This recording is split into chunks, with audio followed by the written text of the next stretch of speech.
What is up, everyone? Welcome back to another episode of Manbitesfilm, episode 107. 107 bitches. Stop with the eye. I see your eye. I see you smiling at me. I am Sauron. That just reminds me of that freaking Robin Williams live on Broadway. The eye is looking at you. Right? The last thing a gynecologist sees. Oh, Jesus. As always, I am Branden. Joining me is the man that is always watching, William. Hello, everybody. And I'm going to call you the Friar, Lewis, because you're going bald. I'm getting fatter, so yeah, it kind of works. Works. He's going to end up cosplaying the ghost of Hufflepuff House. No, I will not. I refuse. I'll be that guy from what do you call it? Game of Thrones, the fat stupid dude. The guy that has no dick and balls. Oh, I didn't know that. Varys? I didn't know that. He's a eunuch. Oh. Yeah, the eunuch. Yeah. I didn't know it was like a proper eunuch. Yeah. Well, I mean, he didn't have any balls. Naomi has Lewis's balls in her purse, so it's about the same. Oh my God.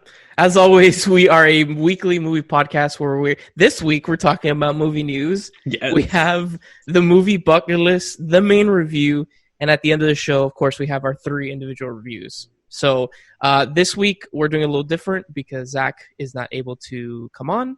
So in light of Spiel Binge, we are going to have movie news. So yes. Lewis, take it away. So, movie news, we're actually going to be bringing out all the stuff that is coming up on Netflix. So, we'll start it off for everything that's coming in June, in particular. June 1st, All Dogs Go to Heaven is going to be dropping. Oh, my That's God. a tearjerker. Yes, it is. And that... Wait, are we not crying enough around the world? They're going to fucking put that shit on? Right? That's right. And then right after that, you could actually watch Bad News Bears, the good one. The one back in the day. Oh my God, with Walter Matthau, which is fucking glorious. That is one of those movies that if they tried to remake it, they will never again. If they tried to remake it again, it will be completely neutered like they did the remake. It is shit, the remake, by the way. Cape Fear is another one on there, which I don't know if either one of you have seen. That sounds oddly familiar, but Cape Fear? Cape Fear? Yeah, it's a 1980s movie, I believe. Robert De Niro. Yes. Yes, no, I saw it. And a very young Juliette Lewis. Yes, very, very.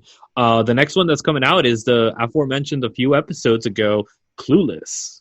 Woo! Yeah. Wait, this is on Netflix? On Netflix, June 1st. Well, yeah, the day that we're recording this, it dropped. Today. Yes. Yeah. What do you call it? E.T. is dropping as well. Okay. Silence of the Lambs. It's a good one. Hello, V for Vendetta. I'm not a huge fan of that movie, you know that? That is very apropos to right now, to what's going on in current... Like, this is perfect. I finally only watched it a few months ago, and I think it's because you have it on your Hulu. And I'm like, I can finally watch this movie. You mean Voodoo? Yeah, that. Put it up there. And also West Side Story. Wait, what'd you say, William? I enjoyed it. I enjoyed the premise of it. Oh, okay. The story behind it. Is it like I can't believe you've never seen it before. No, but you know. That's incredible. West Side Story is another one that's coming. So for all you musicals, the original West Side Story movie? I don't know. It doesn't indicate it on here, so I'm not sure. The brown face. That is very not fitting for nowadays, I guess. Really random. Not even on your part, Netflix, but whatever. Really random. Speaking of Natalie Portman, since she's in for Vendetta, I rewatched episode 2 of Attack of the Clones recently. That movie's not good. Oh hell no! That movie is shit. Fucking. Are you saying that like it's news? Like no, but like I watched it and I'm like, it's been a while. Maybe it's not as bad as I remember it, and I'm like, it's bad. I got like 20 minutes into it, and I'm like, I can't do this to myself. I'm not sitting through this. It's coarse. It gets everywhere. Yeah, exactly. I was just like, this is so bad. That is, to me, out of like the Ninology series of Star Wars, that is bottom of the list. Oh, yeah, no, for sure. Totally. Definitely. And then close second is Rise of Skywalker. But continue, Lewis. So, fuck these horrible movies. There is 2 glorious movies that have dropped already on Netflix, and that is Starship Troopers. Ooh! Which that is a banger of a fucking Is it just movie. the first one? Just the first one for right now. I've actually never seen any of the other ones. I've only seen the other ones are pretty good. They're decent. The second one's weird because like it basically takes place like in a tower, and everything around the tower is just like this huge sandstorm, and it's very. That's the third one. That's the third one. That's the second one. No, that's the third one. That's Marauders. No, Marauders is the third one. Yeah, that's the third one. Tomato does not matter. Let's go. And then, speaking of the last one that I want to bring up for June 1st is Twister. I mean, I have God. I fucking love that movie, dude. Right? Holy.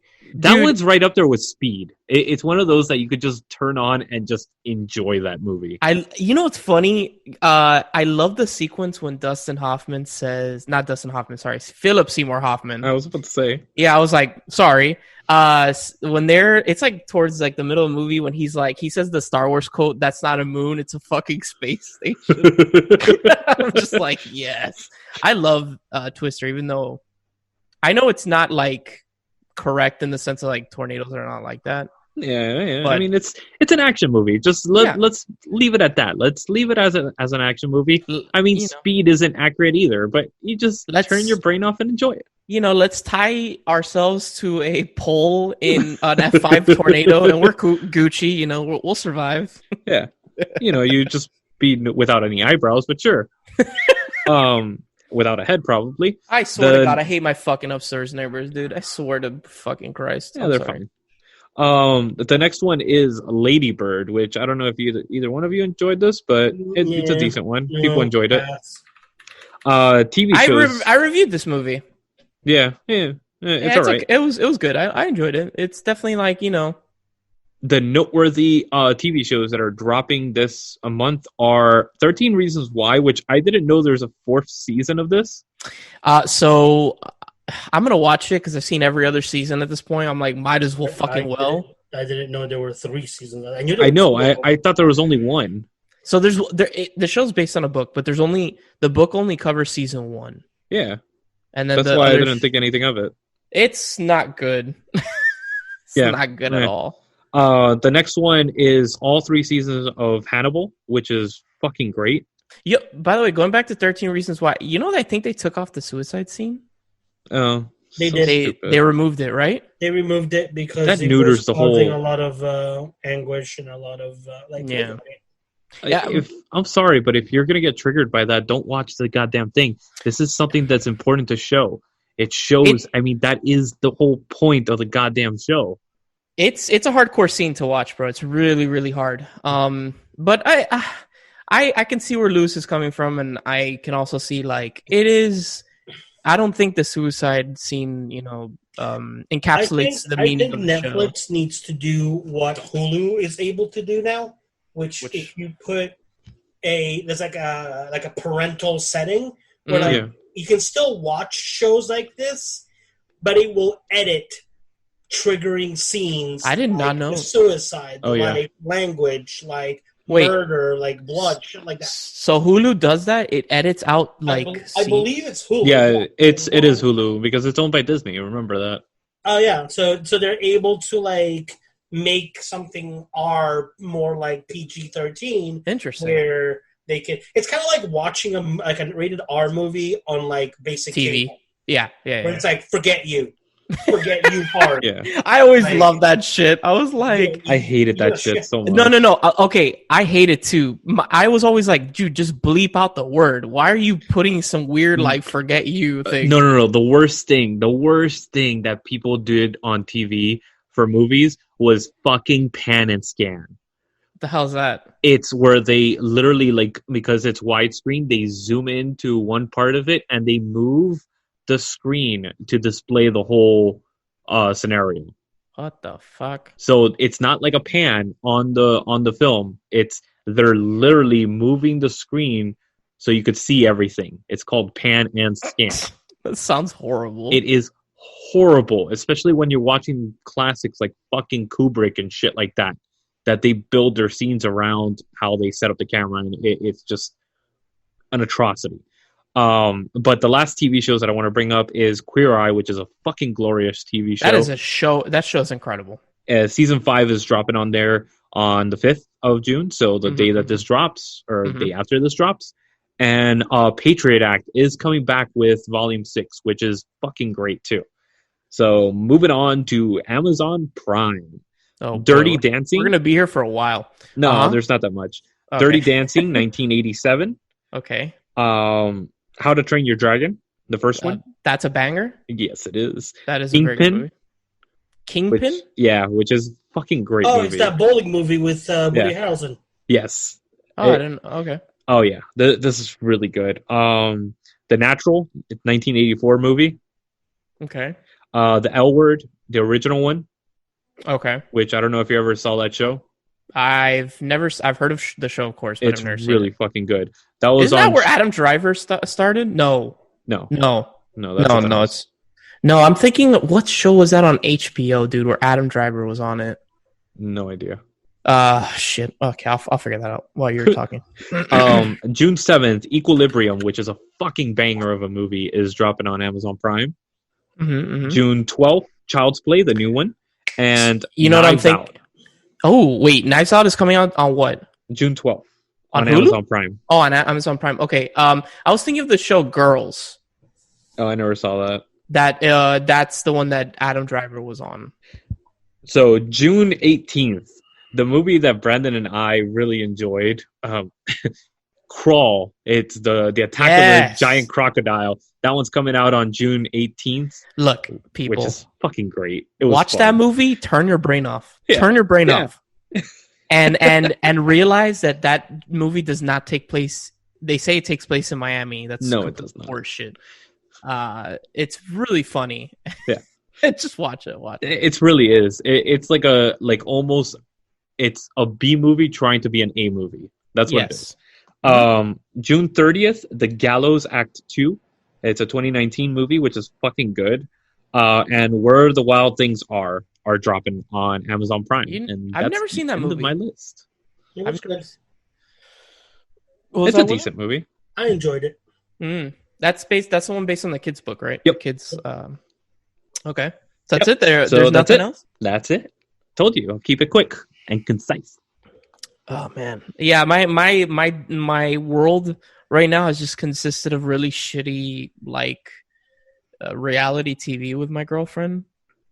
Because I love that shit. It's so good. I've been watching The Office again. I'm in season 6. Oh, you're one of those people. Season 8. Have you seen? By the way, my Carla finished it. Have you seen the Space Force?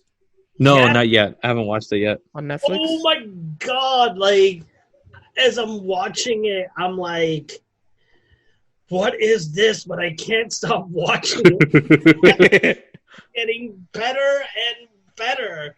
I was like, all right, Steve Carell, I'm not a huge fan of him, but I've definitely warmed up to him a lot since The Office. Yeah. Steve Carell, sorry, not Will Carell. My apologies. And then, I'm looking, I'm like, oh, that's Jane Lynch. And then there's the guy, I forgot what his name is, but he does the voice of Peter Griffin's neighbor in the wheelchair. Oh, yeah. Mm-hmm. Yeah, you know what I'm talking about? He's got the very distinctive voice. Yeah. And then there's the guy that played, I'm horrible with names, the guy that played... he was in the Truman Show, and he played his best friend. Yeah. I know who that is. Yeah. And then fucking John Malkovich. And I'm fucking perfect. Now I'm gonna watch the rest of it. So yeah, I watched it. I'm hoping there's gonna be another season. Oh, there probably will be. There probably will be, but I'm not gonna get any more spoilers away. But if you haven't seen it, watch it. It's only 23 to 27 minute episodes. They're not hour long. Yeah. But they're really good. And there's very funny moments, but there's also very the one where they're at the budget trial, if you want to call it that. And he's just he has this moment where she's like, tell me why I gotta tell my constituents it's okay to send a $10,000 orange. And he has this monologue, and then there's that little subtle argument that he's having with Malkovich, and it's put aside, and Malkovich, I'm like, this is perfect. Like, this is great. Yeah, I gotta check it out. She liked it. Yeah, definitely check it out. She's a huge fan of The Office. So, I'm a fan of it. It's something that I could put on the background and listen to, and just have this background noise. I feel like that's why people have watched The Office like 7 or 8 times. They're like, I just put it on in the background, and I'm like, and let me tell you, Steve Carell drives me fucking nuts. But the worst part is when you don't like him. He's tolerable by the end of The Office, but that first season, holy fuck, it's cringy. I don't think so. I think he's actually, I think he's actually funny. Like the guy that I can't stand is what's this dude's name? Not from The Office. Will Ferrell. Thank you. Yeah. I don't like him at all. That's what I was about to say. Like those episodes where he's in there, it's cringy. Yeah, but whatever. What show are we talking about? The Office. Oh, whatever. I just got up to the point where Catherine Tate's gonna come on, so I'm like, okay, yeah. I'm excited because I loved her. So, all right, guys, stay tuned out this quick break when we come at you with the movie bucket list. I almost forgot the name of the segment. Welcome to an exploration of sight and mind, a travel through the world of films and the artists that bring you these masterpieces. Do you love films, directors, actors, cinematographers, editors, composers, or any of the hundreds of artists that bring you these feats of art? I am Luislacau, your host into the world of films, your guide to Man Bites Retro.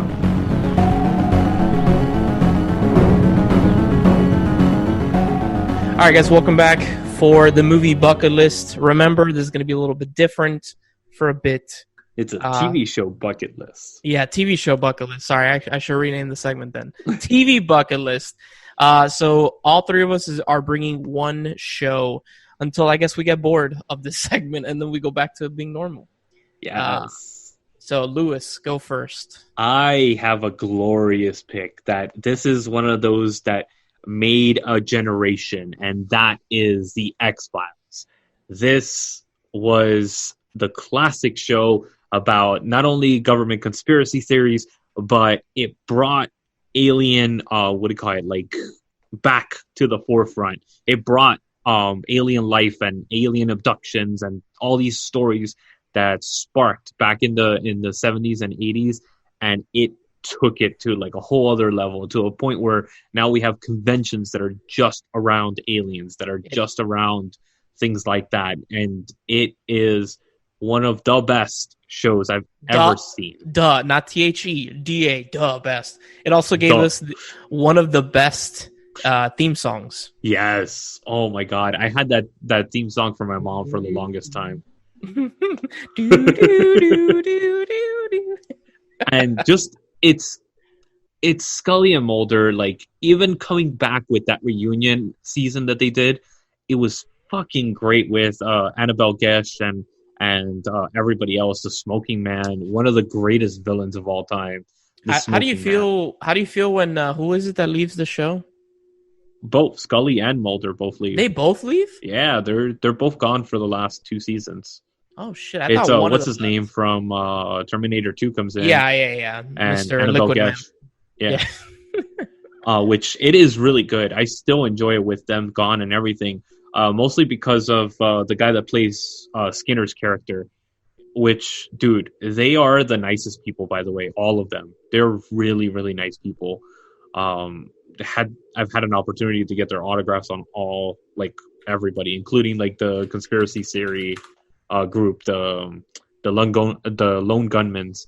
I love that group. They basically inspired who I enjoy being and all that stuff. Like I would definitely be, out of all the characters in the show, I'd be one of the Lone Gunmen, you know? Wait, the series went on until 2018? What? They released one season in 2018. A couple of seasons. Yeah. Oh yeah. Like catch the same lightning that it did at the beginning. So, I shouldn't say that. It was a limited run. Yeah. To kind of like really close out the series and the movie. that they made. Exactly. What they were doing is wrapping up the movies that people had so many questions. Every time they went to conventions, they are like, "Are you ever going to make another movie? Because honestly, you left us with more questions." And they were like, "No." They're like, "Well, no, we really don't have any plans to it. That was supposed to wrap up all the loose ends from the show, but they're like, no, there's so much more." And they're like, "All right, let's just do one limited run and have a quick to-do, of everything." And there's 2 movies. Yeah. Yeah, both movies are really good. And actually, ironically enough, I got introduced to the show by my grandmother. Wait, like our grandmother? Yeah, our grandmother. And really? I think I was probably like 8 or 9 when the show was running, and I was staying over there because my parents went out and they left me with her. And she's like, I really want to watch this show, but it's not for kids and you're not asleep yet. So So you're going to watch it with me? Yeah. And let's pray for the best? Yeah. And I loved it, dude. I love the Monster of the Week episodes. They're fucking great. These are Monster of the Weeks done well. It's so fun. And it's so self-aware. Like, I love those episodes where they are so self-aware. And they make fun of themselves, So don't hate me. I've actually never finished X-Files. What? And I'm going to be honest with you. I haven't seen the majority of the show. I've seen episodes and I enjoy what I watch. I just never got into it for some odd reason. I think it's one of those staples, though. Like that show. Oh, no. I'm not taking away. It definitely deserves to be on this list. Me personally, have not gotten around to, finishing X-Files. Which is, It is a glorious, and this definitely is on my top 10 TV shows of all time. I love it. I've seen I think it's 11 seasons or... It's 11. I checked. Yeah, 11 seasons. That's also another reason why I don't watch it, is because at this point it's, it's like I started The Next Generation and I'm like, bro, there's like so many episodes. Like how it's going to take me fucking forever to finish this. It took me a month and a half, 2 months. Yeah, but like, dude, you are an anomaly, okay? Nobody watches shows the way that you watch shows. I swear to God, I think 20 hours of your day, you're taking in some sort of film or show. It's too much. Which I shouldn't be talking because I'm at a computer most of my day. But, yeah, man, I would love to. Maybe one day I'll get into X-Files. But, yeah, it's too much. Sweet. How many? Let me see how many fucking episodes X-Files is. 218. Yeah. God damn, and the 2 movies. So 214. Or 220. Watch like anime that's like 1,300 fucking episodes per show. No, dude, but then my mind thinks okay. Thank you for bringing up anime. I'm like, okay, cool. I gotta watch an anime that's 100 episodes, and then I look at it like X-Files, for instance. That's 218 episodes. Each episode is 44 minutes long. It's an hour, yeah. Okay. That's 2 anime episodes. So basically double that. Like, so if I was watching an anime, I'd be watching 400 episodes. And it's like, holy shit. Like I could, instead of watching X-Files, I could catch up on 2 animes or 3 or 4, that's how my mind works. I watched Dragon Ball Super Broly. That movie's so good.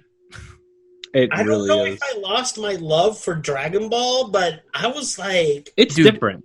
Turn your brain off. Just turn your brain off and watch 3 burly dudes beat the shit out of each other. It's incredible, dude. It's like, and it feels like I'm like, okay, didn't we do Broly already? Didn't we do Gogeta already? Like, why? Oh, we did Broly twice. But wait. It's like the 3rd time that we do Broly. But remember, but wait. Remember. Anime movies, for the most part, like 99% of the time, are not canon. Broly is not canon. Until now. That movie made Broly canon. How so? This movie did make Broly canon, but I mean, like, can we bring Boo back? I liked Boo. Like, did you identify with Boo? Is that why? Wow. No. So Lewis, and you identify with Babidi, so shut the fuck up. Oh my God. So Lewis, most anime movies, 99% of them are like in this microcosm, like mini universe that don't like that are not part of the canon. Is that why they call them ISOs or whatever the fuck they call them? No. You're thinking of OVAs. That's something different. That. No. That stands for like it's not a movie, but it's not a show. Kind of basically like budget direct to TV. Yeah. So Broly, the newest Dragon Ball Super movie. Maybe the reason you didn't like it, William, is because have you seen Super? That movie is a direct continuation to Super. No, I have not. So if you didn't watch Super, you wouldn't know about some of the characters, blah, blah, blah. So that movie is canon. So now, as of now, Broly is canon. He is part of the Dragon Ball universe. So whatever. Go, William, what is your TV show that you're bringing to the table? So originally I was going to be like a basic bitch and bring friends to the table. Oh, goddamn it. Sorry. But I'm going to put that on the shelf for now because I'm going to bring a show that I think impacted viewers a lot more as far as like Friends impacted what is it, like everyday oh my god, I can't think of the word. Not social media, is like society, like memes and like lifestyles and stuff like that, right? Like There was the Rachel, which was the haircut, there was the how you doing, there was everything else.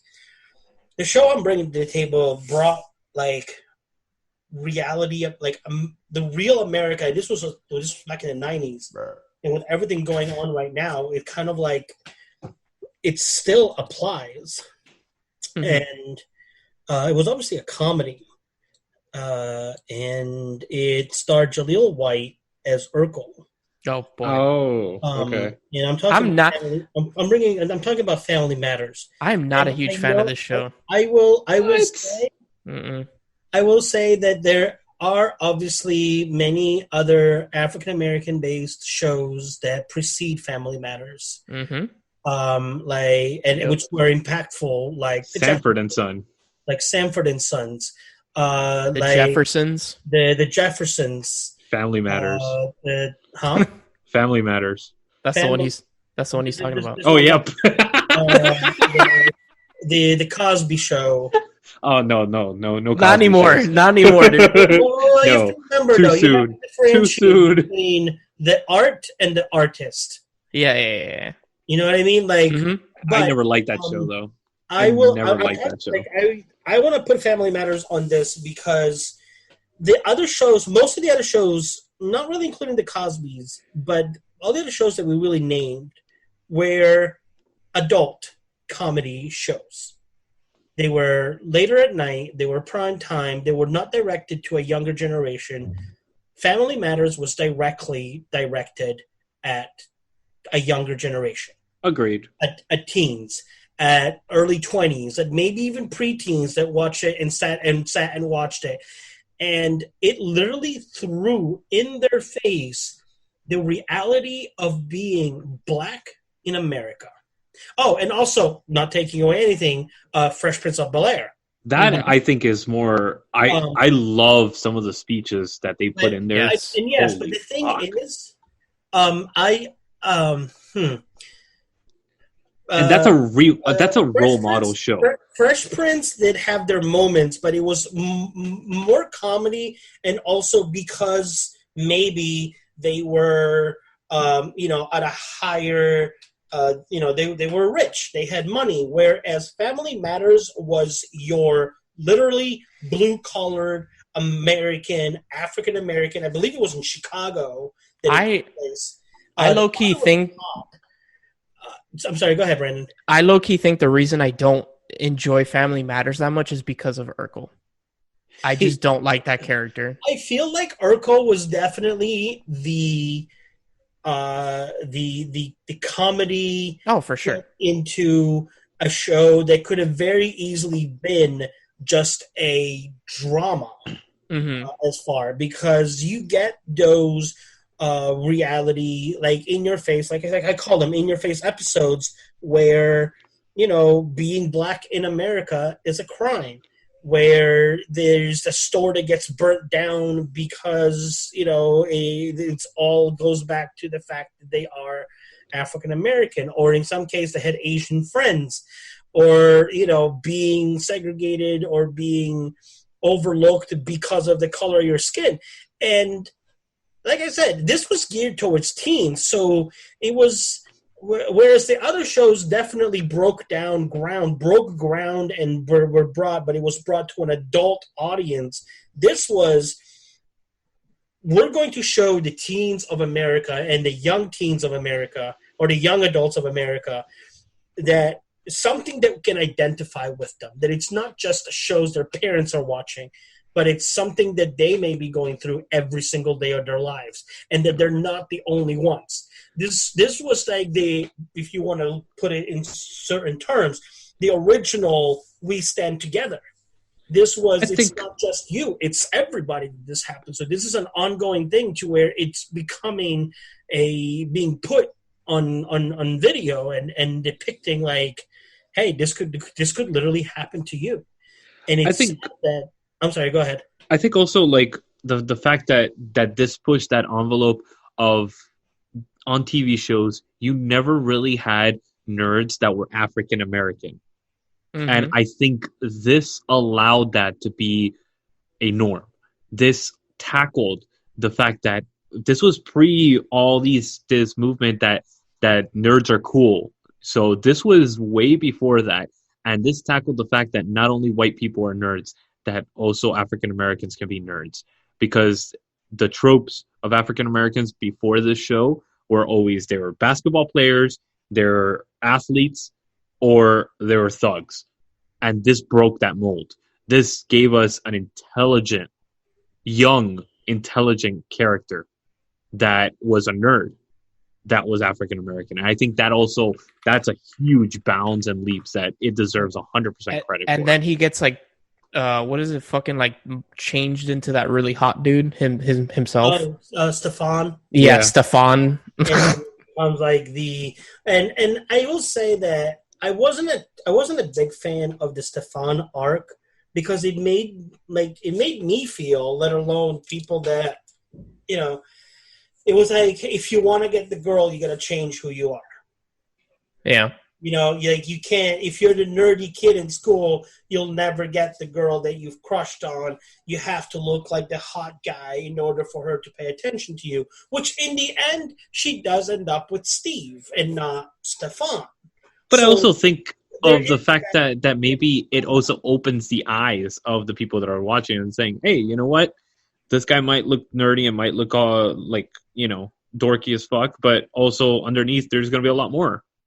So to look a little bit further, Yeah, but it would have been nice if they were able to find a way to do it where he stays Urkel. The fact that they have him change to bring out who he is, like, it could have, and I'm not saying that it did, but it could have demoralized people to where it's like, I'll never look like that, and therefore I'm just going to give up on this, or I'm going to give up on that. But like I said, it does kind of retcon a little bit to where she ends up with Steve. With Steve, so that was great.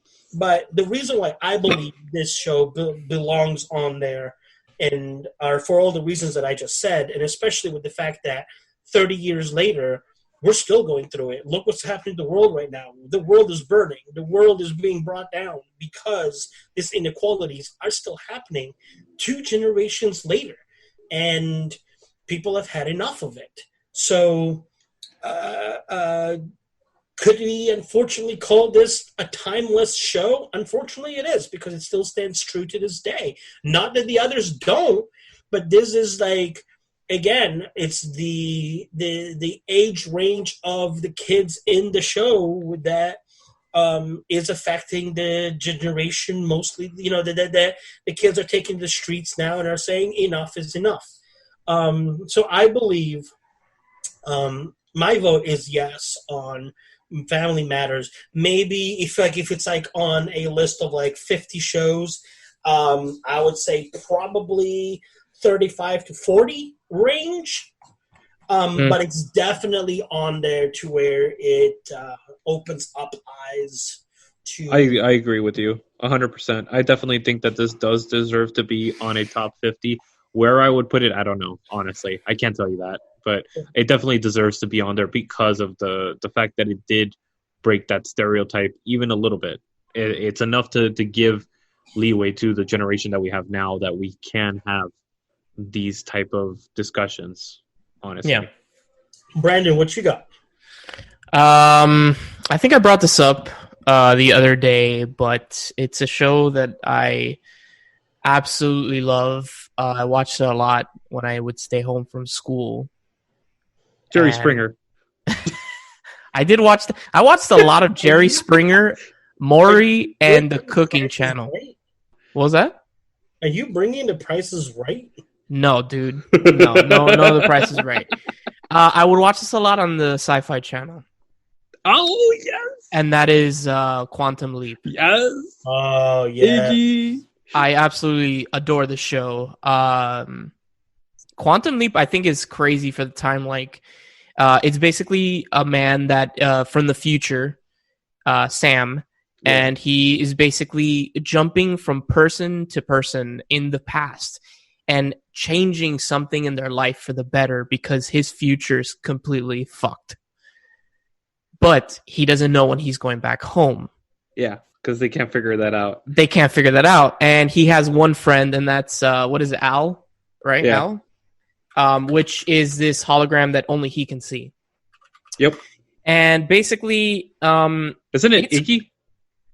No, Iggy's the computer. The computer. Yeah. Him, okay. Yeah, it is Al. Yeah. Ziggy's the computer. Ziggy, my bad. Ziggy, yeah. Oh my god. I fucking love that show. That one and Sliders. Oh. Basically, I think it was crazy for the time. Quantum Leap was on air from 89 to 93. It was canceled, unfortunately, so never got a proper ending. That's a show that they should bring back. Like, hell yeah, dude. But I don't think they could do it justice now. Patrick Harris was on Quantum Leap? Yeah. He was in a lot of those shows, dude. Wow. He was a Sci-Fi Channel regular. Like, he was part of the Sci-Fi Channel cruise. But like, they should bring this back for like a limited run. Like, even just 10 episodes where he finally makes it home. They can literally pick up where they left off, and or just be like, so much time has passed and he's been jumping around. He's like 60 years old now. Scott Bakula? Jesus Christ.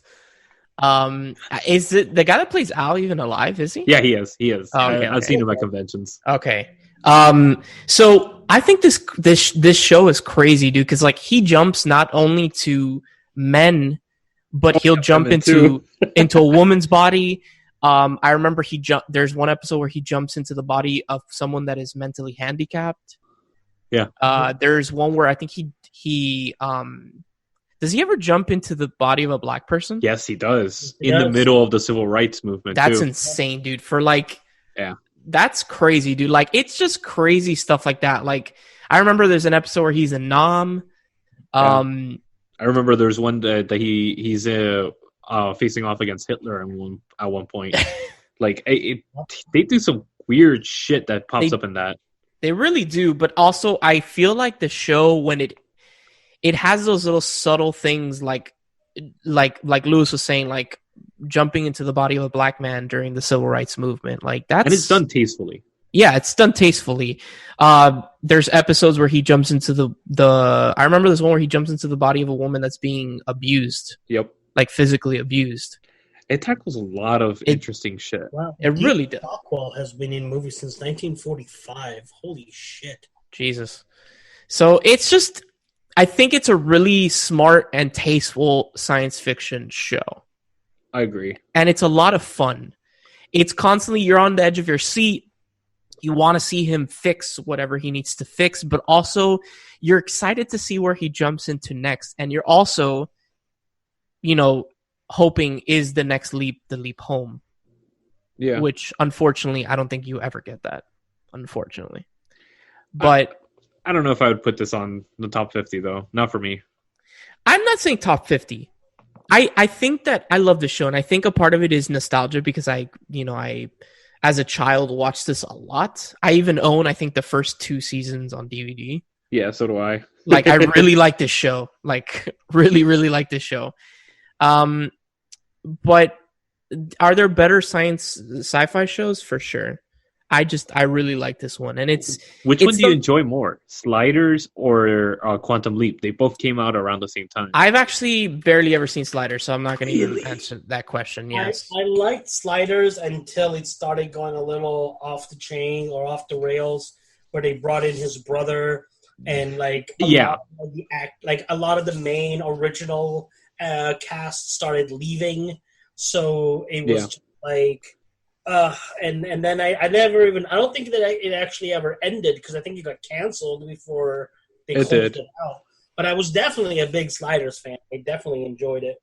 I think it's the first three or four seasons that last season is where everything fell off, because it became a sci-fi original and they didn't put any budget into it.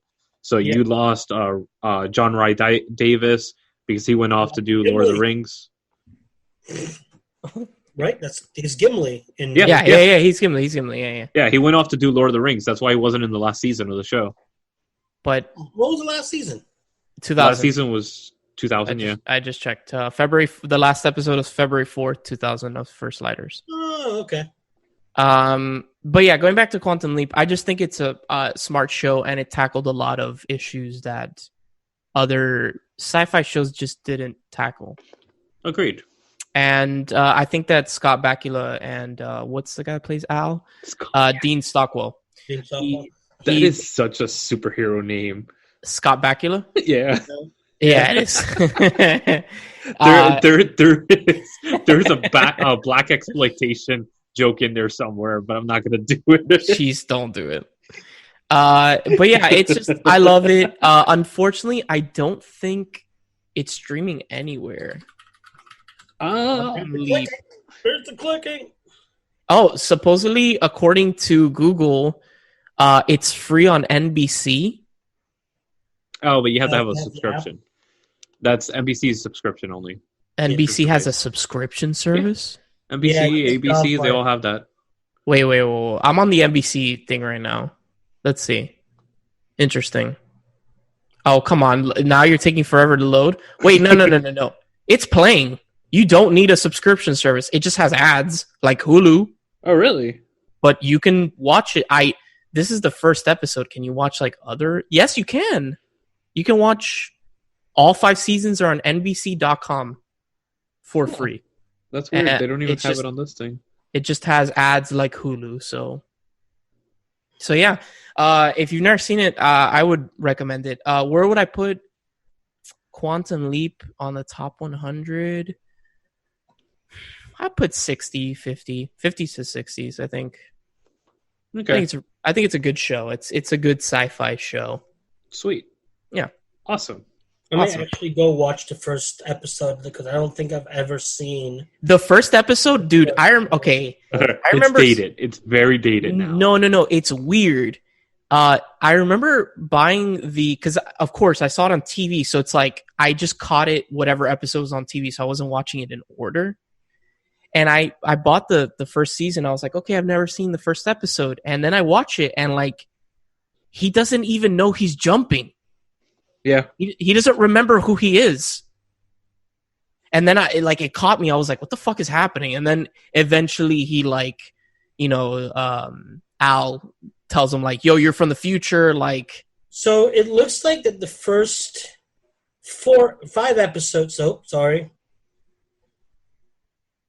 When you click on it, it says open the NBC app.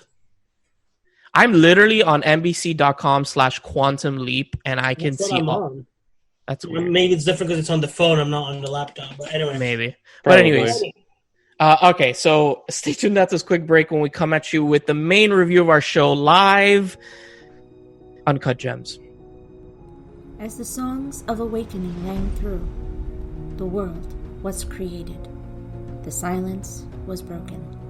Middle-earth, with its rolling hills, broken mountains, flowing rivers, and beautiful forest, was created. Cellar Door is a journey into the mythology, the mystery, and the beauty of Middle-earth.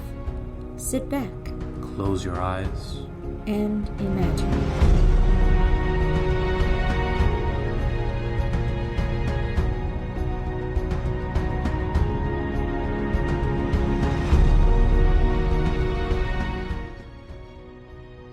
All right, guys, welcome back for the main segment of our show, live. The main review, live. The main review, the main pick. I don't know why I said that. My pick, Uncut Gems. Yeah, I'm so happy you chose this. I felt like I chose two good movies that last week. So you did. So it was going to be good either way, even though I still haven't seen the Florida Project, but I will eventually. Oh, it's good. It's good. Yeah. So I hadn't seen Uncut Gems. This was my first viewing of this movie. I've seen, of course, and we've reviewed, or I reviewed, Good Time.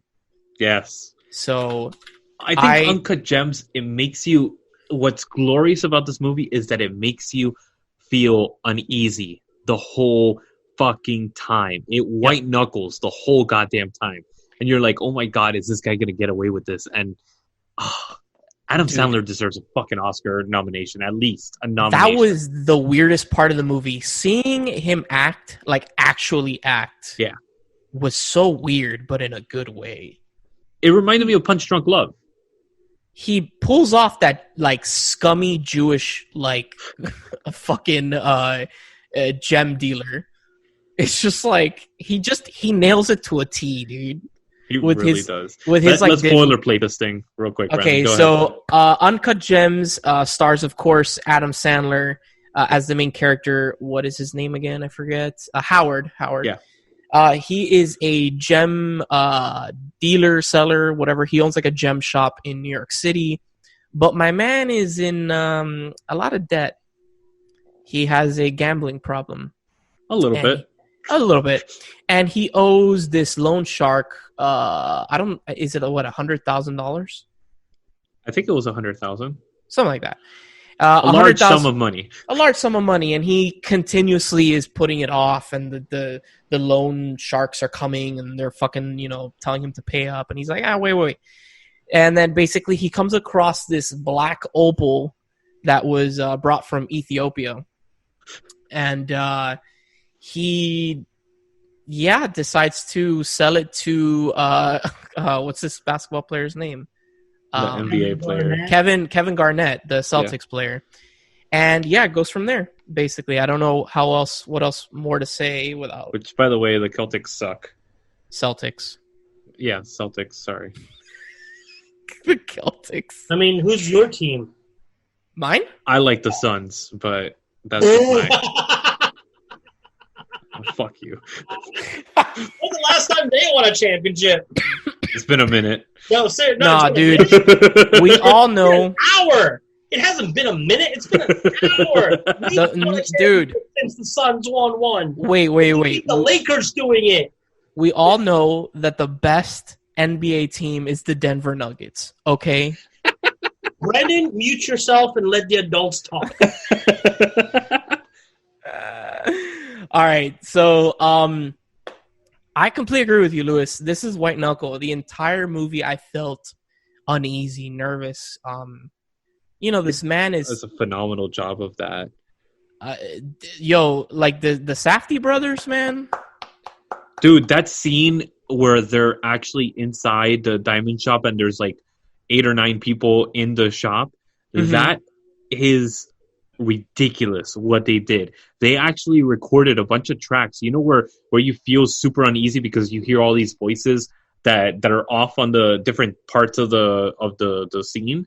You mean at the beginning of the movie, right? Yeah, those are all independently recorded sounds. Ooh, okay. And then they put it together later on because they're like, no, we want to add more sounds, make it feel that much crazier. And oh my god, it's fucking brilliant the way this is shot. That's fucking insane. His wife is played by Idina Menzel. Idina Menzel, yes. Oh my god, what? That's hilarious. I'm sorry. You know who that is, right, Lewis? No. It's Elsa. Elsa, the one that actually sings Let It Go. And then there was the one that basically John Travolta was like Adele Menzel, when he He completely fucked up her name. Yeah, he butchered her name. I think it was at the Oscars or some shit like that. It was. And then she got him back the next year because she's like my very dear friend and came up with a completely different name. And it was John Travolta. And then his first words were, I deserve that.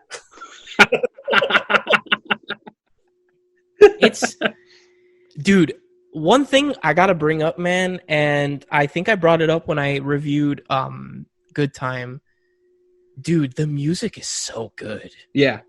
The music is so good. So, Brandon, if you like this, I want you to go watch Pi because you will enjoy Pi. Okay. It's that feeling. It's very much like this, very much like Requiem for a Dream. It even has like that graininess that I love about this film. This film feels very grainy and dirty. Dude. He calls her Adele Dazeem. Yeah, there you go. There were moments when the music was playing that I got vibes of Akira. Yeah. Like, you know that scene at the beginning of Akira when they're like showing you Tokyo and they're going in through with their bikes? It's just like this weird, like, I don't even know how to describe the music.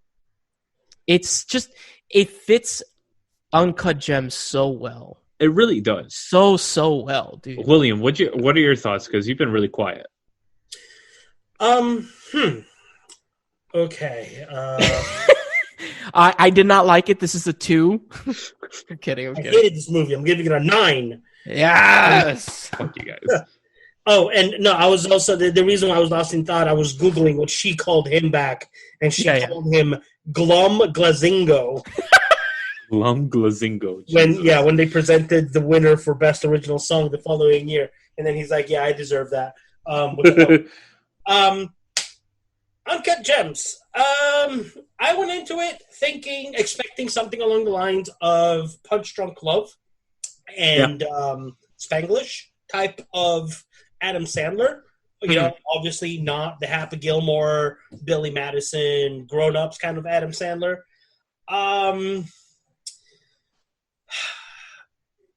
He annoyed me in a good way. Adam Sandler? He's Sandler. Supposed to annoy you. But no, that's what I'm saying. Like, Adam Sandler didn't annoy me. His character annoyed me in a good way because he does it really well. He's supposed to play that bizarre type person that's trying to sell you your own shoes without you realizing it, and then he's selling those shoes to somebody else while doubling down on the money, and before you know it, you are broke.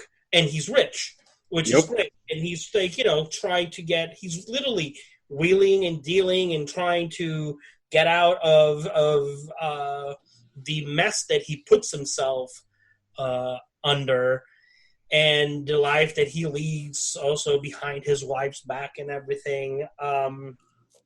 I think he did a really good job with it. I think the movie itself was actually well done. I enjoyed it. It was different, and for once I gotta see, I think there are other ones, but for the most part, I think this is the one major movie where I saw Sandler, dramatic Sandler, but in a very good way. Like, I was entertained. I wasn't a big fan of Spanglish. I wasn't a big fan of Punch Drunk Love. And we're not even going to talk about Jack and Jill. But this was very thorough. Like, right off the bat, it just hits the ground running. Like, there is really no, let's get a moment to get into deal. It's like, boom, here we go. This is the character. You're going to deal with this for the next couple of hours. Yep. The whole Kevin Garnett, like, I'm a Celtics fan, obviously. Boston. Of course you are. And I'm sorry. When was the last time your team won a championship? Because 2008 was the last time the Celtics won it. And I don't believe that the Phoenix Suns or Sunsets have come close to it. My biggest gripe with the movie is I think the length. I think it's a little too long. It does drag a little bit. It feels some scenes were kind of like unnecessary, but it was still kind of like But it's he plays a scumbag. That's pretty much what he plays, and But yeah, like there were certain times where it's like, oh my god, is it over? Is it over? Like it didn't feel like it was really building like a crescendo and whatnot. It was just kind of like, we're gonna insert some some extra scenes. I definitely felt like the ending caught me way by surprise. I was like, oh, the ending totally did. Whoa! I was like, rewind it because I literally looked away for a second and then it happens and I'm like, wait, what? And yeah, you're like, huh? Yeah. Because I'm like, did that really just happen? And it did. I love that they did that. And let's not go into what actually happened. Oh yeah, no. Because it definitely is a huge part of this movie. Yeah. Yeah, it's... By the way, the chick that plays his girlfriend, this is she's great. This is her first movie. She did really good. This is legit her first movie. I wonder if they did that just to make her feel uncomfortable. With him? Yeah, with him, because you're talking about throwing a actor that has not been in anything, and then with Adam Sandler, that's this huge name, and you're bound to get this weird chemistry between them. I don't care how great of an actress she is, you're going to get a weird chemistry because she's on with such a big star. And I wonder if they did that on purpose for the point of this movie. I really hope we see more like serious Sandler. He like legit blew me away in this movie. I like Sandler serious. I love Click. Spanglish is in my top 50 of all time. Like, I love that movie. This is... between the three, I think I like Click better than Spanglish. That movie makes me cry. Like a little bitch every time. I don't know, like man. When he's at the end in the future, I'm like, whoa, fuck you. Fuck you, Sandler. It's just, man, like, I want more serious Sandler. I really think that the Safdie brothers are really, really talented. They're really savvy? Huh? I'm gonna walk out now. No, I'll honestly, after seeing Good Time and Uncut Gems, I don't think they've done any other films. Let me make sure. They've done other. Yeah, they have actually. Else. The Pleasure of Being Robbed, Daddy Longlegs, Lenny Cook, Heaven Knows What, and then Good Time, and then Uncut Gems. But from what I've seen, Good Time and Uncut Gems, I think they're very, very talented. And I think they have that genre, like the crime thriller, down. Yeah, for sure. They definitely have it down. Have you ever seen any of their other movies, Louis?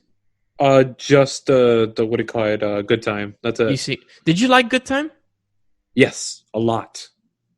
Dude, that's another movie that, like, Robert Pattinson, you're like, oh, I've never seen this guy in a serious movie or whatever. Like, you kind of just... It made me question, like, okay, I'm actually willing to give this guy a chance as Batman. Also, he's in the new fucking Christopher Nolan movie, Tenet. I'm pretty sure because... No, he is. He has good acting chops. It's just he needed to get out of that fucking Twilight roles. It's like, dude, yo, I'm sorry, but that stupid bitch dragged the whole movie down, and because of that, he got like typecasted into the teeny bopper bullshit. Well, it wasn't just that. Honestly, it's like Kristen Stewart sucks. He did like the Twilights, but then what was the movie he followed it with? He did that really depressing movie. The one where spoilers. He's like, he dies in the 9/11 attacks. Have you ever seen that movie? Yes, I know what you're talking about. I forget what the name is. Thank you. I am Mr. Satan, by the way. Here, I'll find out the name of the... It's really depressing. Like, you don't know that the movie takes place in like 2001. No, it's not Love and Distrust. I don't... Hey, let me... I also liked Lost. Oh, was it Paper Planes? No. No, it's not Love and Distrust. Keep talking.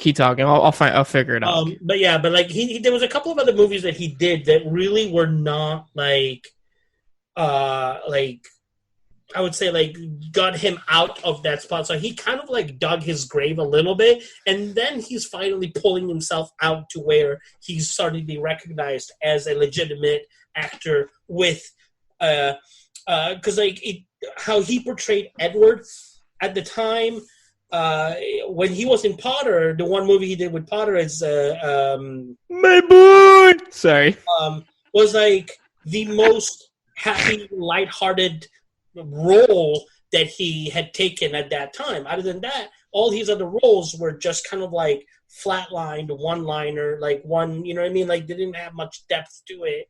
And now he's like taking different roles, and it's like, oh, okay, he's Come on, he did a great job with The Lighthouse. Have you seen that? I still haven't seen it. The movie that I was talking about, guys, is called Remember Me. Yes. That's the one. By the way, so I think the Safdie brothers are talented, and they have this, like, with the two movies that I've seen of theirs, they have this weird knack that they get somebody that I don't particularly care for when it comes to acting, like Adam Sandler or Robert Pattinson. And then they just completely... I guess they give them a good script. They know how to direct them properly, and they just give you this like crazy performance. I mean, Patterson's a good actor. When you really look at him, The Lost City of Z, Good Time, Lighthouse, this movie, The King, when he plays the Dufon. Mm-hmm. Remember when we watched that one? Yeah. Last year, that was good. I mean, when he's actually given a role where he could actually stretch his legs, he does a fucking great job with it. Even the Maps of the Stars. I don't know if you ever seen that. No, I've never seen that. No, that's a good one too. And that you forget that he's in these roles. Like, as much as people give this movie shit, Water for Elephants was actually pretty good. And he's the one that holds. I will give you that. Water for Elephants was actually like good. I liked him in that. He holds that movie up, though. Like, honestly, Reese Witherspoon sucks in that movie. And I like Reese Witherspoon. But she sucked in that movie. Tell us how you really feel. All right, let's reel it back, gentlemen. Reel it back to Uncut Gems. Yeah, that's what we were talking about. How do we go all the way over here? Because I asked you if you liked Good Time. And then we just went from there. Yeah. So, honestly, I really liked Uncut Gems.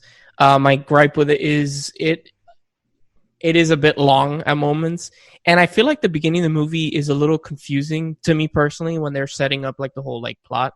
I was like, what the fuck is going on a little bit? But that's just me. What do you give it? Stupid. I give this movie a solid like 8.5, 9. It was really good. I don't know if I like it more than Good Time though. I like Good Time better, but I give this one an 8.5. Yeah. Like, I really liked. Have you seen Good Time, William? If you haven't, and you like this movie, if you did, then you should watch Good Time. It's also on Netflix. I'll definitely put it on my list. Definitely. I'll give this movie like an 8. Like I said, it was definitely good. Sandler. Do I believe that he was like Oscar nomination worthy by Sandler standards? Yes, it's definitely one of the much better movies done in a very long time. Nominated for an Oscar, I think he's getting there. I don't think his role in this movie is there yet. I don't think that he deserved a win. I think that he deserved a nomination.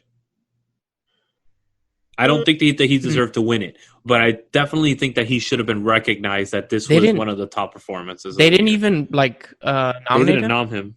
Jesus. No, Uncut Gems didn't get any nominations at all. That's sad, dude. That's sad. But another good thing about Good Time, William, is that the movie is like only an hour and 45 minutes. So it's more concise than this one. Yeah, because he had said that if he didn't get nominated for this movie, he was going to... Oh, yeah, make the most horrible comedy movie. Let's see what that is. So I guess all of us liked it. Did you give a rating, William? I'm sorry if you did. Yeah, I give it an 8. An 8? Okay, so we're all in the same ballpark. Yeah. I probably gave it the highest rating. But okay, stay tuned at this quick break when we come at you never live with the final segment of our show, the individual reviews. Sweet.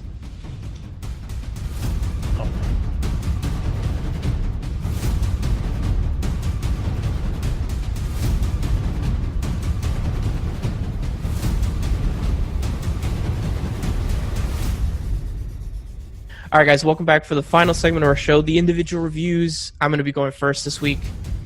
So I watched this movie before I watched Uncut Gems, not knowing that it was a Happy Madison, Productions movie. I watched this because of my girlfriend. And that is a movie on Netflix by the name of The Wrong Missy. Have you guys heard of this? Missy. Oh my god. Oh my god. I'm really starting to question the taste of your girlfriend. Carla? Yes. So the reason she watched this because she was or that she wanted to watch it was because a bunch of people were posting it like on social media saying it was funny. And I was like, well, why not? She asked me, can you watch this movie with me? And I was like, yeah, sure. And it also gives me something to review for the show, even if it's shitty, which it was. So this movie is, like I said, a Happy Madison Productions movie. It stars David Spade as the main character and Lauren Lapkus, who is a comedian, as Missy, as the titular Missy. And basically the movie was the pun intended? What do you mean, Miss? What pun? The titular character? No, fuck off. So anyway, basically, David Spade meets this. He goes on a blind date with Missy, the Lauren Lapkus's character, and she's super weird and crazy. So he kind of leaves her behind, never wants to see her ever again. And he meets another woman by the same name, and at an airport, they hit it off. He gives her his number. And she leaves, and he gets a text from an unknown number, thinking it's her. It is not her. It is the Missy, the Lauren Lapkus's Missy. So he's going on this business trip to Hawaii, and he tells his friend to book the seat next to him to who he thinks is the girl that he met at the airport. It's not her. So basically, the whole movie is them. Going to Hawaii on a business trip, and the spoilers, falling in love, because this movie is super. You could just from the get go, I was like, he's gonna fall in love. Da da da. It was just super predictable. Yeah. It was.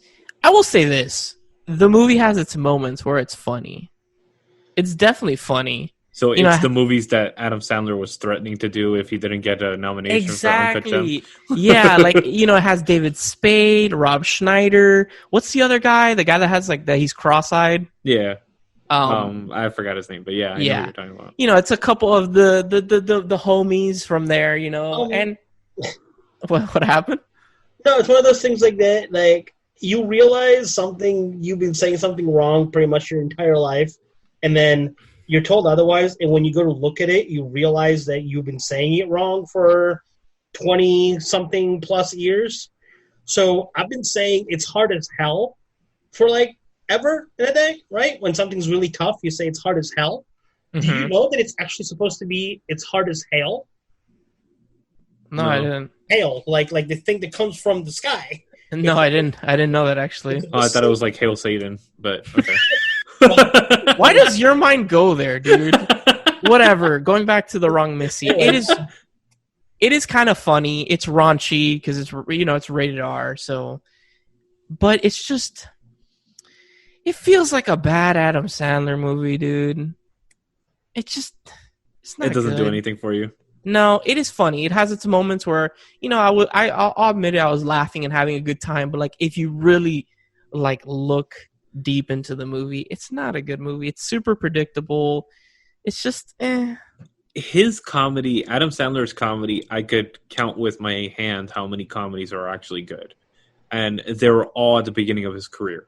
Yeah. After that, it just downhill from there completely. And I don't know if he just ran out of material, or he's allowed other people to write for him that have no clue how to write comedy for him.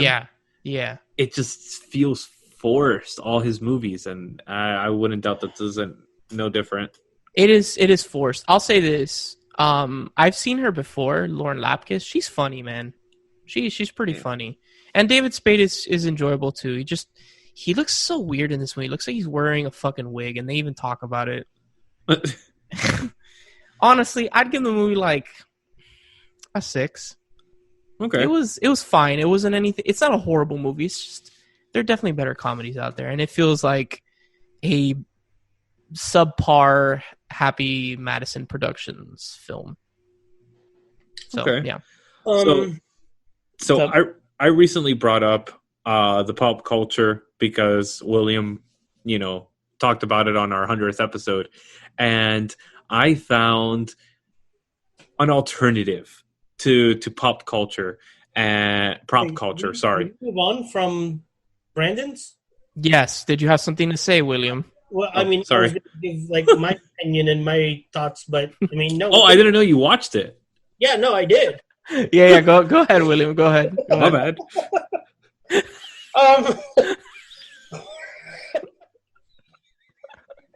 You hadn't said anything, so go ahead. I was just waiting my turn. He's like that kid that's super quiet and gets skipped, and he's like, "Fuck." So, in a nutshell, I agree with Branden. It is definitely not like a great movie. Okay, It is definitely like slapstick comedy, predictable, and everything else.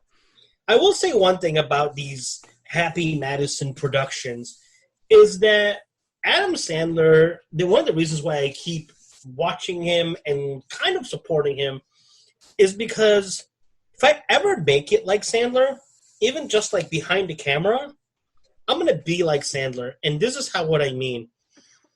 Anybody that's been loyal to him, anybody that's been his friend since like Saturday Night Live, since like the beginning, and has supported him and been there for him, he remembers and he doesn't turn his back, and he keeps giving him work.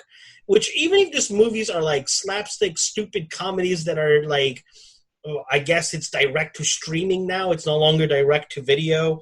Yeah. They're still getting a paycheck. They're still putting food on their table. They're putting a roof over their loved ones. And he's taking care of his friends. He's made it. He doesn't have to, keep trying to make billion-dollar movies or $1 million movies for him. Like, he does movies like now he's like, I'm going to do Uncut Gems. And he does it. And in the meantime, he's like, like people like Spade, people like, who's the other one? You Can Do It. Rob Schneider. Rob Schneider. He's like the guy that, like, if you look at his movies, there's always the same core cast. Yeah. Because these are his friends. These are like his loyalty, his people that, they're not like his yes people, but there's the ones that were there when the chips were down and they didn't turn his back. And now he's like, guys, this is my paying it back to you guys. You got a crappy movie? Fuck it, I'll do it. Just do it. Go ahead and do it. Which is why I like Sandler and how he does things. The movie itself is probably a 5. Yeah. It's great. It's a cute little date movie. I love the Vanilla Ice cameo at the end. Yes. That was great. But that's why I like Happy Madison Productions. He also, I don't know if you guys noticed, the show Goldbergs is a Happy Madison production. Yeah. It is. That is a good point. Which is great. But anyway, that's my 2 cents about the wrong Missy. And now we're back on track to what Lewis was saying. So I want to throw one thing in there about Happy Madison. What I like about them, I agree with William 100%. It's that loyalty to his friends. And on top of that, he does what they used to do back in the 50s and 60s, the movie studios. He just throws a shitload of things against the wall and says, fuck it, at least 1 or 2 things is going to stick. But when it sticks, it fucking sticks. Mm-hmm. Like Uncut Gems, that is going to be something that stands the test of time. What do you call it? Happy Gilmore, that's going to stand the test of time. Wedding Singer stands the test of time. All these movies stand the test of time.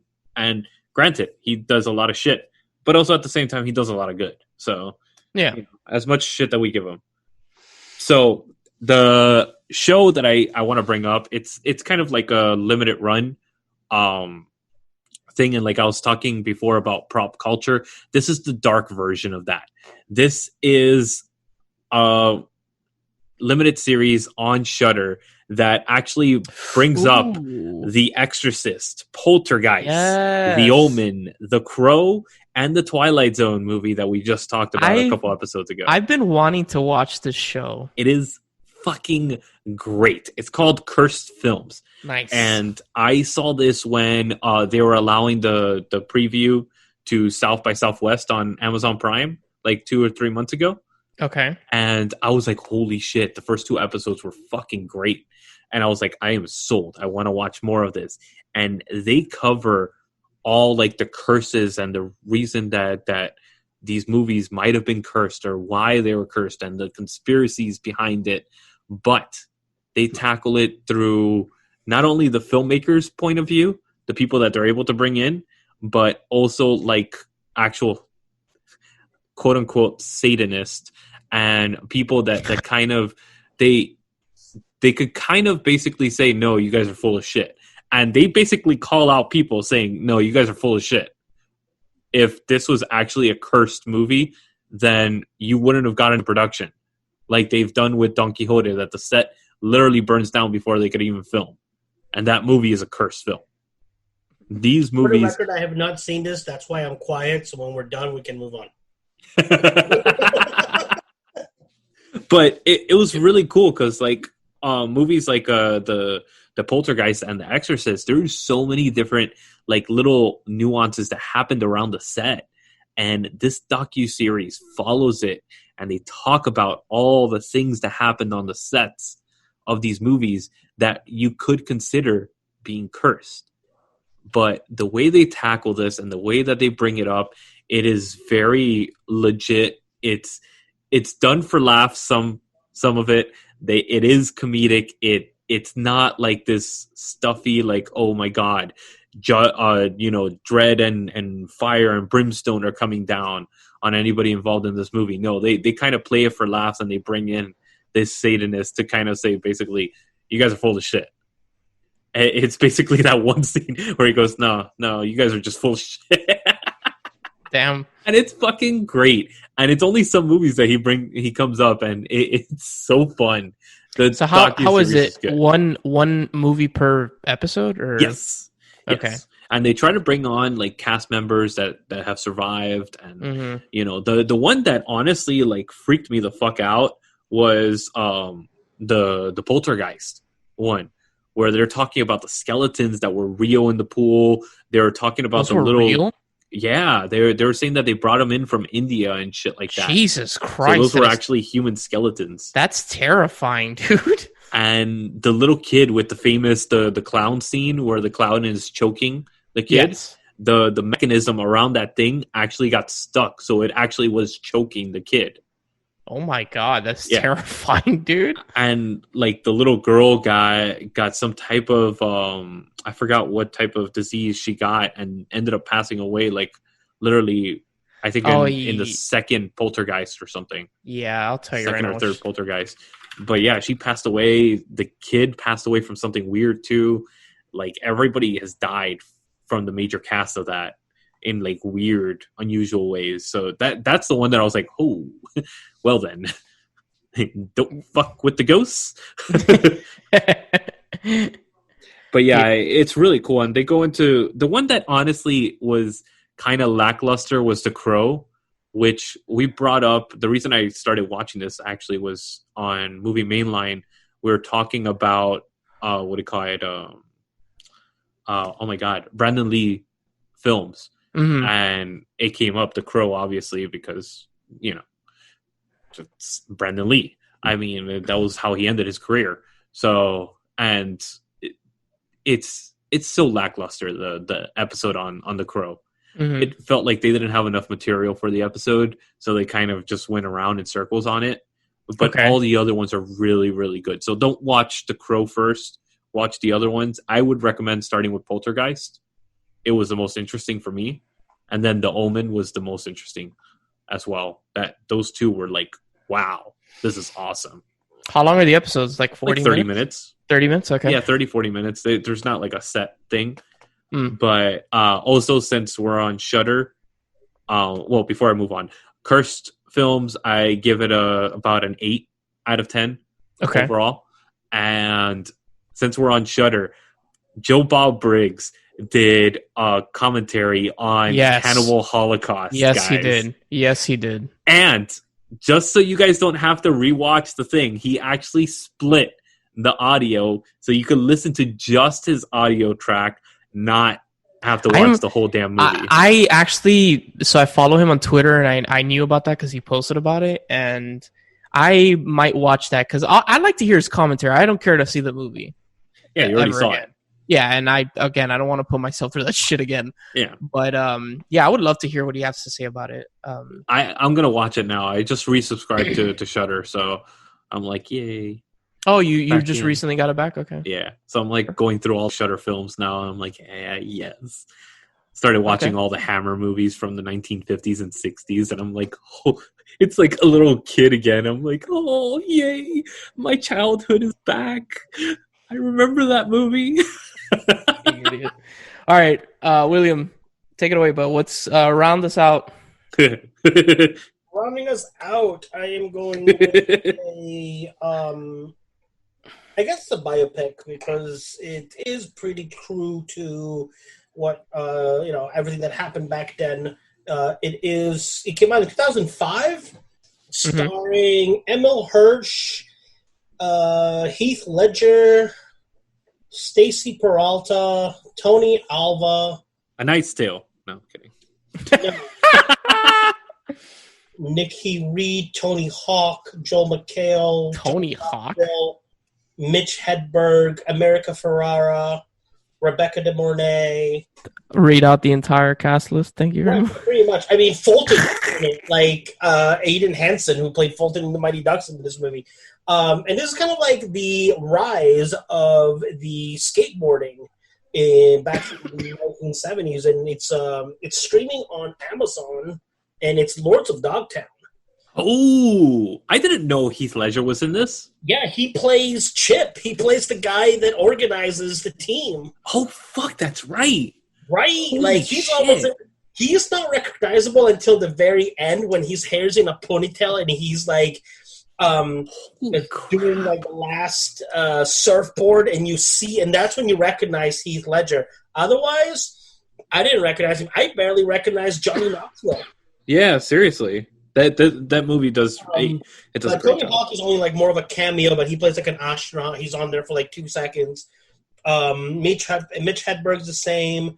Like, and obviously Tony Alva, Jay Adams, and these are all the original skateboarders, including Stacy Peralta, which are the younger actors are depicting them in the, like, Emil Hirsch plays a young Jay Adams.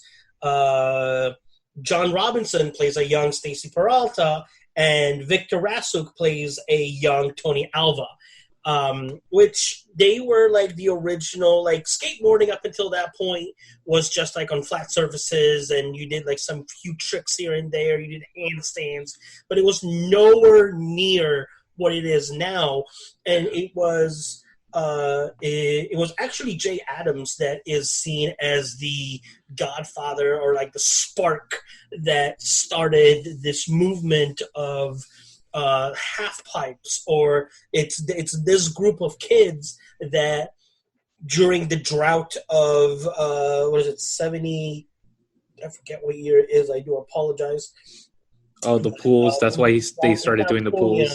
And they started going into empty pools and skateboarding in empty pools and doing all these tricks that had never been seen before, and broke down barriers to then where, like, the Tony Alva started his own skateboarding company, and guess who one of the people that joined his company at a young age was?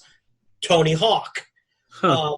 So like that's how the old generation started, and then the new generations. And of course, if you know anything about Johnny Knoxville, you know that he's a big skateboarder. He's not a pro, but he's definitely big on skateboarding. There was the Jackass crew and then Viva La Bam and all that. But this movie is actually really good because it's not very long. It's like an hour, 45 minutes. So by biopic standards, it's actually kind of like a short movie. It doesn't feel like a biopic either. It really doesn't. It doesn't feel like a biopic. Like, if you don't know who these main characters are, it's a skateboarding movie, like an original skateboarding movie. And there's one that I'm forgetting, which I'm sorry. Michael Angaro plays Sid. Pablo Schreiber plays Stasik, which is the fourth member of this group, but unfortunately he dies at a very young age of brain cancer. And you see, like, at the end of the movie, there's obviously like a what happens and who's who. It's really good. The flow of it is very nice. It is shot in the style that it looks like it was shot back in the 60s and 70s. It's got like that grainy film to it, to where it almost simulates the original skateboarding movies like you see now whenever people are at skate parks or doing tricks and there's like the camera following them. Back then it was like 8 millimeters or, you know. This was Super 16. Yeah, it's shot on Super 16. And the entire movie is shot in that style. So it literally, especially like the skateboarding parts, so it literally looks like it's original footage. Honestly, like, I thought that this was a documentary about skateboarding until like 5 years after it came out. I was like, whoa, okay. I didn't know this was an actual film. I thought it was literally people recording themselves. And I was like, holy fuck. There is a documentary, I forgot what the name is, and it does have Dogtown and Z-Boys. And it came out 5 years prior to Lords of Dogtown. And this has Stacey Peralta, Jamie Adams, Tony Alva, Tony Hawk, Sean Penn. So, like, all these people that got influenced by skateboarding. Henry Rollins is in this movie. So this is another style, like, and it's more documentary style than Lords of Dogtown. But, like I said, like, the cast was great also because back then, like, some of these were not household names, you know, and now they are. And it's like, okay. Like, America Ferrara. America Ferrara has a very small role where she's making out with one kid, and he takes off her shirt, and then the kid, like, passes out, and that's it. That's her entire scene. But now she's very much a household name. I enjoyed it. It's been definitely a few years since I had seen this movie. I watched it again, and I enjoyed it just as much, if not more, than when I first watched it. So I highly recommend it. It is free. And I know that if you put streaming, it says that you have to pay for it on Amazon, but it's free on Amazon. If you have Amazon TV or if you have like the Amazon app, it's free. I didn't pay for it. It's on Google. It says $2.99 Amazon Prime. That's why during break I'm like, let me go see, because I didn't pay for this movie. So, and it was on Amazon that I saw it. So how the hell did that happen? Somehow, if you have the Amazon app or Amazon TV, it is free. It is included. You don't have to pay for it. I hear the clicky clacky. Mm-hmm. So I give this movie a solid 9 out of 10. Even because it's free with ads. Yeah, it's also free with ads. Yes. That's what it's Prime Video included with your Pluto TV. That's why Pluto TV is associated with Amazon Prime, so it comes free with ads. Yeah, gotcha. But the thing is, like, when I watched it, the ads weren't playing. Like, it would cut off, like, oh, there's an ad coming, but then the movie would just keep going, and I'm like, really? I guess it's skipping the ads at this point, but it's whatever. You got caught with a nice glitch. Right? I mean, I'm not complaining. I also like the fact that they had to learn how to skateboard on those old school skateboards, not the ones that we have now. Yeah, they're not concave, they're flat. They're like flat, and they're almost like arrows. Like, I actually used to have a skateboard like this, which it's extremely hard to skate on. And if you have to transition from a regular skateboard to these old school ones, it's not easy. So that definitely added to the technical difficulties of this movie. Like I said, 9 out of 10. Very much enjoyed it. If you like skateboarding, if you like biopics, if you like any of the actors that I mentioned, watch it, because they all do a fabulous job with their role. And there's like each one, like, literally, to be a movie that's less than 2 hours, and it literally hits all the arcs of where these skaters came from and their backstories and what they're going through in life. It is a very good mixture, very well done, very well directed. So I highly recommend this movie to be watched. Sweet. Awesome. So, William, what are your 2 picks for next week? My 2 picks for next week are they're 2 very different picks. One of them is on Netflix. It is originally the movie's filmed in Hindi, so it's an Indian movie. It's broken down into 4 parts. They're about 45 minutes each, so you're looking at about 3 hours worth of watching. It's called Betal, Betal, so double A-L. And it literally just dropped, I think, like either yesterday. I think yesterday, because I added it to my list yesterday. Oh, it literally just came out like 7 days May ago. 24th. Yeah. Oh, okay. So it dropped like less than a week ago. So it's not a movie. No, it's a TV series. It's a web television series. Okay. So but it's only 4 episodes, and they're about 45 minutes each. Interesting. Sweet. Okay. So so it's not like 10 episodes and whatnot. It's and the other one is a 1979 Disney movie on obviously Disney Plus, which is called The Black Hole. Really, William? God damn it! It's about space. No, I know. I fucking hate that movie so much. Please vote for The Black Hole. I haven't seen either of these, so this will be fun. I mean, I'm good either way. I haven't seen The Black Hole in a long time, and it used to scare the shit out of me, especially Maximilian. Oh my god, and the droids. But anyway, we'll get to it. Those are my 2 picks, and I just remember Anthony Perkins from what's his face from what do you call it, Psycho, isn't it? Oh yeah. I think, right? That's the same movie? He is. Okay. He is. Yeah. I don't think there's anybody else famous in there. I have to look. Can you clicky clacky the Robert Wallace Forster, the guy that died recently? Yeah. There is a few then. Okay. Yeah.